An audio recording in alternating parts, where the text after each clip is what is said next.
All right, welcome back to the Onebar and Lupagus show. Onebar with Lupagus. First day of mandatory mini camp. We're going to break down all the news and nuggets for you. Before we do that, hit that sub button. Let's get to 15,000 subs before week one.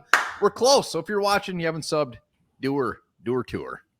Yeah, we're getting through the lull when it's mandatory minicamp time. We're almost to mid-June here. Not much longer to go, guys. Not much longer to go. Stick with us. We're going to keep grinding this thing up. But there's actually real Vikings news today. And I think the biggest one is Christian Darrisaw on the field doing drills. Jesus. So I think we're at month 7 since his torn ACL.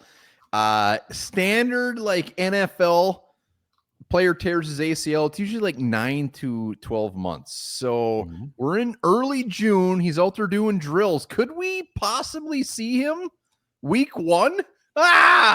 I mean, at this point, he's got a pretty, I don't know if you guys seen the video, got a pretty massive brace on that thing. It was pretty thick, pretty warm. He's probably got a lot of chafage under there. I'd love to rub some ointment on it. But yeah, how could you not think he's at least in line to probably ready to go? So realistically, I don't expect it. I hope, I dream of it. I'm going to dream of it tonight. But he's closer than I thought he would be. We might be seeing some Justin School or maybe some Donovan Jackson. We'll see how it plays out. But it is wonderful to see him actually out there. So there's nothing but positive. 7 months after an ACL. He's a big man. I did not expect to see him out there. ACL and MCL. Let's not forget, it was MCL as well. Jesus. Unbelievable. It's an athlete there. Speaking of unbelievable, our quarterback, J.J. McCarthy, threw his third straight interception. Three practices with a pick, but he did follow that with a beautiful touchdown pass to Jordan Addison. Just one of the best damn throws you ever seen in your life. Well, unfortunately for Mr. McCarthy, when you're going against one of the best defenses and one of the best led defenses in the NFL, you're going to throw picks. And it's fine. Shake those webs, get those things out. Zero concerns. Anybody who puts so much in and has actually, clearly you got the stat from somewhere, but you know what? Wipe your butt with those things. Who cares? This is practice. Well, and what's going on with all these like OTA highlight throws? Like, what is this all just a joke? Like, it's the J.J. McCarthy mania is going to go through the roof if he does well, and it's just going to crash through the bottom to hell if he does bad. I'm actually kind of excited for the ride. It's going to be a fantastic ride. On that note, after that interception, it sounds like the dude was throwing absolute darts the rest of the practice. So, give me a quarterback in practice that doesn't throw quarterback or interception. When you want to try something different. You want to learn from your mistakes, and this is what mandatory minicamp is for. Speaking of J.J. McCarthy and maybe a guy who could intercept him, Josh Metellus had praise for him. He said, "It's one of the best zips I've seen since being in the league, and I've been around some guys who can sling it.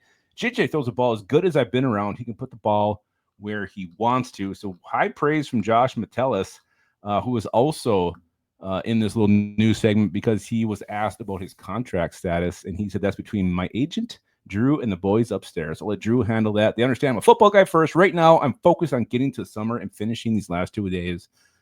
That's what you want a player to say. And I believe he's actually participating today, correct? I don't think he did everything. I know he settled some portion of it, but I think he was out there for 7-on-7s or something. Well, all I can say is if they're taking care of Josh Oliver, they're taking care of Josh Metellus. And there is zero issues. He probably knows this is very close to getting done. I would assume it's close to getting done. So, yeah, he's saying the right things. What did you say before him? He just commented J.J. McCarthy and the zip he has on the ball. Yeah, he's seen guys like Nick Mullins and Brett Rippon, so that's great news. I'm happy. Both known gunslingers. Let's move on to Dallas Turner, a guy who has high expectations after maybe a rookie season that didn't get everybody very excited. Let's start. So he actually was covering a play 20 yards down the field today. 20 yards down the field. I think this is maybe part of the reason why you didn't see Jared Verse doing that. Jared Verse was just get after the quarterback. Flores was asking Dallas Turner to do different things like this. That's part of the reason why his numbers weren't as, maybe what everybody expected them to be. But 20 yards down the field, is that where you want to see Dallas Turner? I want to see him wherever Brian Flores thinks he should be because he's much smarter than us. We'll see. Also there was notes out there. Flores was basically saying all three of these guys are starters.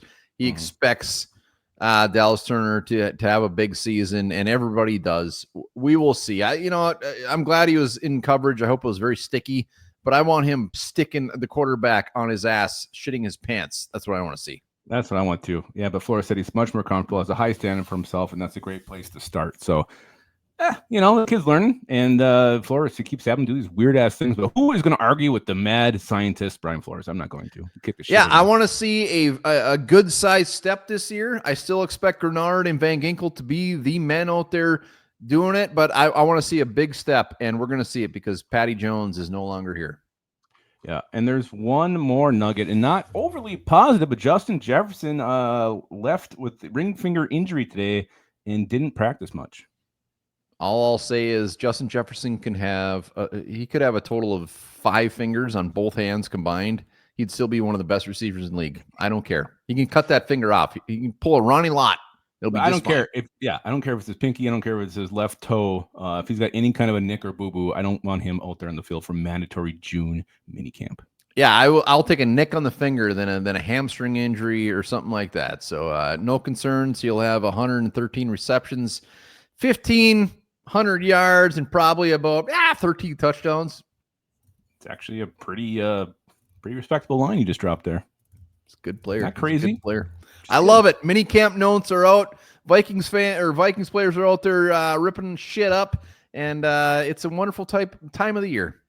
It really is. It really is. And yeah, I mean, almost halfway through June. We're getting there. Remember this, guys. Eating bananas, pasta, almonds, grapes, oatmeal, chocolate, watermelon, orange juice, cornflakes, and tuna can help relieve stress. Not at the same time.